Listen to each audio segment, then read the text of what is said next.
Hey folks, I'm Johnny, Oklahoma. And I'm Wannabe Buzz. Welcome to the Johnny, Oklahoma Fishing Channel. This is number 1 in our 5-step series from being a beginner to catching fish.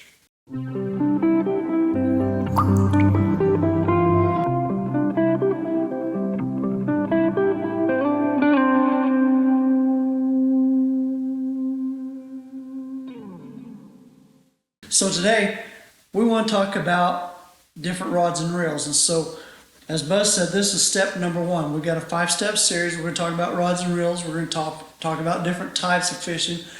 We're going to talk about baits. We're going to talk about your tackle box, and we're going to bring it all in together with different types of line. We're not going to get into specifics and heavy stuff in these first 5 because we just want to get you started. We want you to have at least a knowledge, an idea of what you're doing. So we're going to start out with rods. Simplest to start with is your 1-piece rod. This right here is my 7'10" heavy, straight, extra fast action. The what? Don't worry about it. That's all stuff we'll learn later. Okay. So the basics of this one though, this is a 1-piece rod, and it is a casting rod. This is meant for really sending a lure way out there. Real simple, real easy, 1-piece casting. Buzz, what do you got there in front of you? Well, let's talk about 2-piece rods. Okay. I got here, this is a spinning rod, and we'll talk a little bit about the difference in just a second. But the idea of a 2-piece is you can actually fit it in a small car. Take the 2 pieces out, and then you slide the 1 piece in the other, and you're ready to fish. And these can be as long, sometimes even longer than a 1-piece, but it's just a little easier. And once they're put on, you don't really tell a difference, much of a difference, between a 2-piece and a 1-piece. Back in the day, 30 years ago, 2 pieces were awful. Now they're making 2 pieces so good, they feel wonderful. So don't be afraid of a 2-piece. Do not. Hey, tell me about that thing right there, the one that you can fit in your side bag for your Harley. This is a collapsible rod. This right here, this is one you keep for when you want to go on the road and you still want to fish. Fits in a teeny tiny spot. Matter of fact, I've got 2 of them that I keep in my side bags, my saddle bags on my motorcycle, so when I'm out traveling, I've got fishing gear with me. I can throw on a reel and I can go fishing any point in time. And this, ladies and gentlemen, is just like any of these other rods. They have a few weaker points because there's so many of them, but they're still good rods. Yeah, don't think that one is better than another. They have different lengths, different sizes, different all that. We're going to get into that later. But if you're looking to start fishing today, find something in the high 6 foot, low 7 foot, and a nice medium rod. That's going to get you to about 80% of what you want to do. Find something nice in the middle, buy it. Go out, find out if you like this. In fact, at the end of our video here, we're going to talk about how to get into this really inexpensive. You can get out there catching fish for under 50 bucks without a problem. So don't think that, oh, fishing is so expensive. The key here is to keep it simple. So Buzz, we've talked about different lengths of poles, but what if you're only 3.5 feet tall? If you're only 3.5 feet tall, let's get into the different types of rods and the different types of reels and why one might be better for a 4-foot tall person or a 3-foot tall person. The first kind of rod we're going to talk about is the spin casting rod. You've seen these. These were big 30 years ago. Why are they very nice to have? Especially when you've got a Zebco Batman that's about that long. These are great for kids. They are so easy. Push the button, hold the button down. When you fling the thing out, let go of the button, and then just reel it in. And there it goes. These are the easiest to use, and they are the best for young kids. You're going to find these at Walmart. You're going to find these pretty much anywhere. Amazon, you can get them from anywhere from $10 to all the way up. But don't think that a $10 or a $12 or a $15 rod won't catch a fish. These will catch fish all day long. And that is a spin casting rod. And children's rods go from little bitty like this all the way up to 5 or 6 feet. Yep. You can literally watch your children grow and buy them rods and reels that fit their size Yep. and their ability. Yep. I always have one of these around just because somebody might bring a grandkid. Somebody might bring somebody who, or a lot of times I'll just go out in my front yard and I'll teach the kids, hey, this is how you fish. All I have in my front yard is grass, but they learn to fish by reeling this in. I've just got a bobber and a weight, and that's all it takes. It also fits his ability. Okay, so I'm not a very good angler, but I'm getting better. Here's a second. This one is called a bait caster. This one's a really, really simply complex tool. Now, the reason I say that is it works just like the first one. You push the button, when you let go of it, the line goes out as you cast. It's got a handle, it reels up, just like the spin cast. Now here's a little bit of a difference. You'll notice that this one has stars, a star-shaped piece around it. That, as you change it, sets the tension on the line, so when a fish grabs it, it only takes out a certain amount of line. This little one right here tightens this whole spool and keeps it from spinning too fast or too slow. This little adjustment over here, that's a brake. That keeps my line, once it gets out far enough, from going too far when it hits the water. It keeps it from the spool from continuing to spin. So you've got a lot of adjustments you can make on this, and a lot of times a lot of guys say that's balancing one of these reels. That's what you call a bait cast. These are usually low profile. They do have big ones that are for saltwater that get gigantic. I mean, when you're trying to catch a shark or a sailfish, Yeah. you want a big reel, holds big line. This one, however, simple, easy, stays on your rod most of the time, and it's easy to set up if you know what you're doing. Sometimes it takes a little bit of time to learn that though. And if you're not going to buy a kit, you're going to buy a rod, a reel. Make sure that you understand bait casters are going to be called casting rods. This is a spinning reel. These go on spinning rods. Now the reason I like these is they have a lot less of adjustment, and some people like to retrieve with your left hand, some people like to retrieve with your right hand. These are ambidextrous. You can take off the handle, put it in the other side, and make it a right hand retrieve. These have to be purchased, a right hand retrieve, a left hand retrieve. An angler's first rod and reel set is probably going to be a kit. You're probably going to go on Amazon, or you're going to head into Bass Pro or Cabela's or whatever, and you're going to buy a kit where the reel and the rod come together. As you get more specified in your tastes, you're going to find out that the reel you want and the rod you want are bought separately. We talked about different kinds of rods, different kinds of reels. Today, we're going to talk about the difference between a casting rod and a spinning rod. Because what you don't want to do is go buy a really nice, fancy spinning reel and then buy the wrong rod that doesn't fit to it. So we're going to talk about the three differences that are different from the casting rod to the spinning rod. The first thing we're going to see is very obvious. Is this finger hold right here, sometimes called a trigger. That is going to be on a casting rod. The second thing you're going to see is the pad that holds the reel is towards the angler, not away. So this guy sits in here like this, and then you tighten up on the top, and that sits aiming at the angler, and you would do either a left-handed retrieve, or a right-handed retrieve. Now, because the exit of a casting rod is so small, and all it does is go back and forth lightly to keep even amounts on the reel, its exit doesn't move much. Because its exit doesn't move much, the first eyelet is not only very close to the rod, but also very small. So the eyelet on a casting rod, very small, very close to the shaft portion of the rod. Let's now go to a spinning rod. You're going to see no finger. It's going to be fairly smooth with just the pad to put the reel in.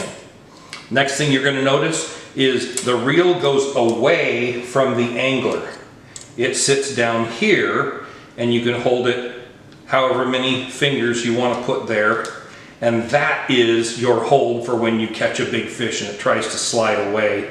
That's where you can hold your tension. And then the third thing, because when you reel this in, it's spinning around wildly, you're going to find that your first eyelet is far away from the shaft and also fairly large. Some of them are very large. The bigger the reel you get, the bigger the first eye. But those are your three differences, because nobody wants to go out and buy a fancy spinning reel and then accidentally try to put it on a casting rod. You get that in the mail, and one-piecers, they don't mail real well because they have to be in an 8-foot tall box. It's really unfortunate to try to have to mail that back because you got a casting rod when you were supposed to get a spinning rod. Hey guys, Jonny, Oklahoma. We're outside now, and we want to show you how we cast each one of the different rods and reels that we have here. Once they're put together, a lot of times people call them combos. So tonight we're using practice plugs. As you can see, it's just a little teardrop thing. It's got a little speed clip on it. Makes it real easy to put on a pole. This one's got a little bit of weight and rubber weight and float on it, so we're going to use that and because it casts it quite well. So this one is our spin cast. This is the child's, and anybody can use it. It's real simple. You got a single button. You push the button down. You hold it with your thumb. To cast it, you're going to bring your arm back, throw it out there, and let go of that button, and you can see where the line goes. Then just to reset it and pull it in. Excuse me, to reset and pull it in. All you do is start reeling. Real simple. Now this is geared really, really, really low. So each reel has a gear ratio on it. This one, like I said, is geared really low, so it doesn't come in very fast. But the other two, they're geared a lot higher. Buzz, you want to show us a spin cast? Sure. So like I said earlier, get your hand where you're comfortable. So I like to be here, and I'll show you what comfortable is. Get your lure somewhere between a foot to just a couple of inches from the end of your rod. Once you get that there, get the string where it's closest to you here. Take your index finger and hold the string away from the reel. You flip the reel over and it's ready to cast. Now all of your tension is going to be on your finger. So as you're sending your lure out, you're going to release with your finger, and you release with your finger.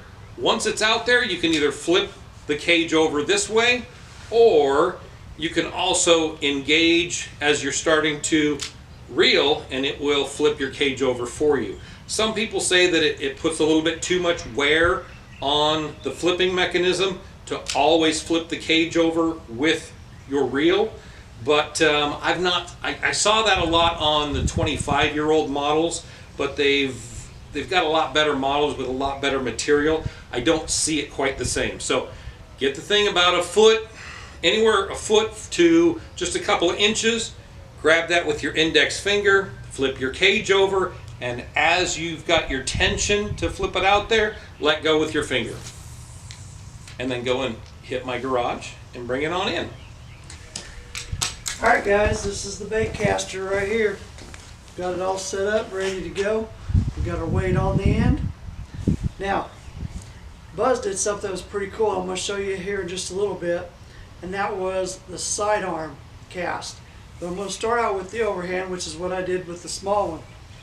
On the bait caster, Buzz was talking about using your thumb to control it. This is where you hit your button, and you have to put your thumb on the reel, because if you don't, you're going to lose your bait right away. It's going to drop straight to the water. So you're going to push the button in, you're going to hold the reel with your thumb.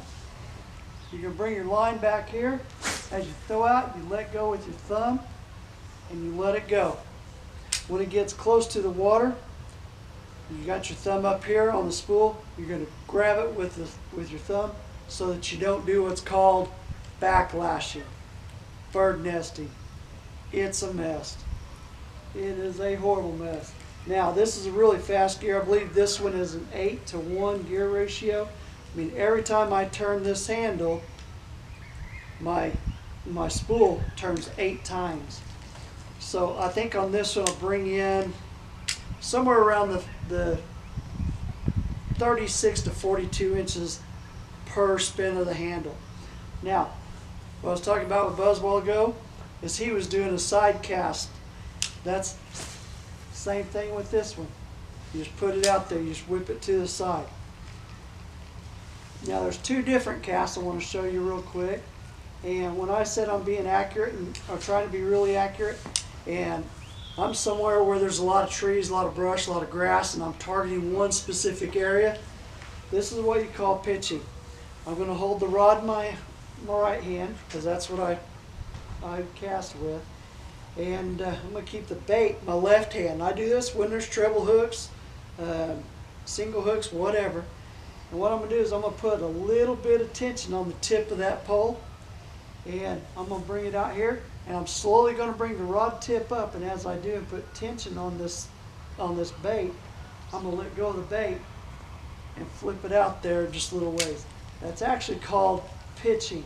When you talk about flipping, this is flipping. What I've done is I've pulled off a certain amount of line that I want. I'm going to keep my bait down close to the water. And this is really nice if you want a soft entry. You got a heavy lure on there. You want a softer entry into the water. This is a great way to do it. If you can be up close to where your target is. I'm going to get that bait swinging a little bit. And I'm going to stick it out there and I'm going to let go with my other hand as I pull this line out. So I'm controlling exactly how far I want it to go. And then as I flip it out there, I let go. And it hopefully will glide right over the water, and as it slows down, it drops into the water quietly. That's called flipping. Those are the different ways to cast your rod and reel. And as you can see, we've got 3 different types here. The only other type of rod and reel get up is what they call a trolling.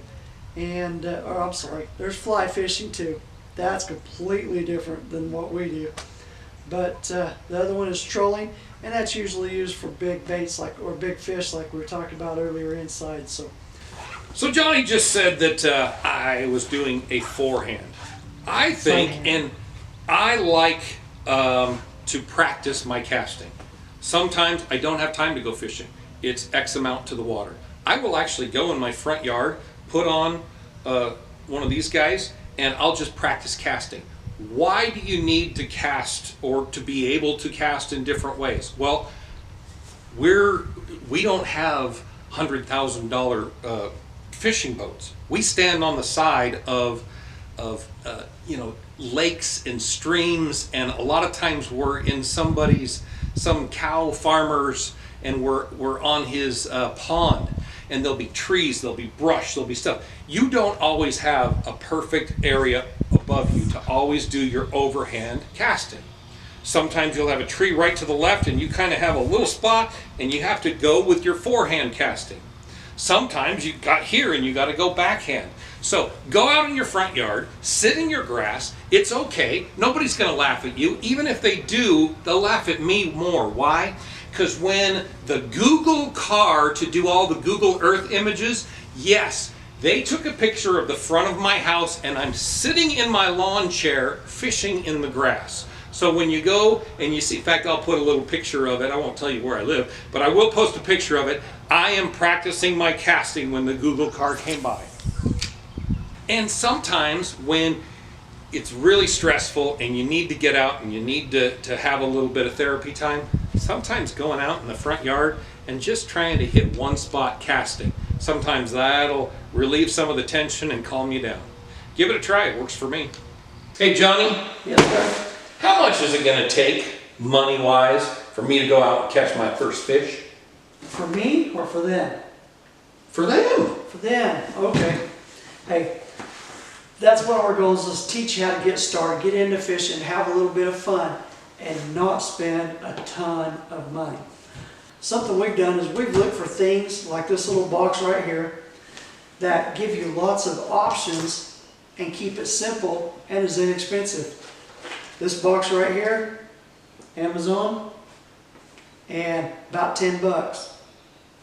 Now, when you open this little bugger up, it's just like a miniature tackle box.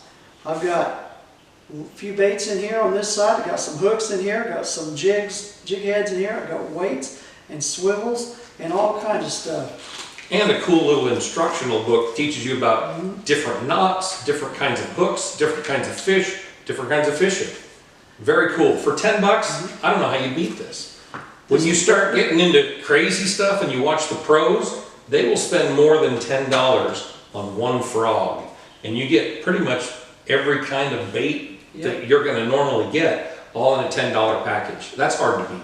And this all comes in one package. You got creature baits, you got swim baits, you got worms, you got a frog, you got spoon blades in here. I mean, you've got just about everything you could imagine to get started. And you remember when we were talking about colors? Don't worry about it. Just get it out there, go have some fun, and learn as you go. Yep. Hopefully you guys have had fun. Love to see you on the water. Let's go fishing.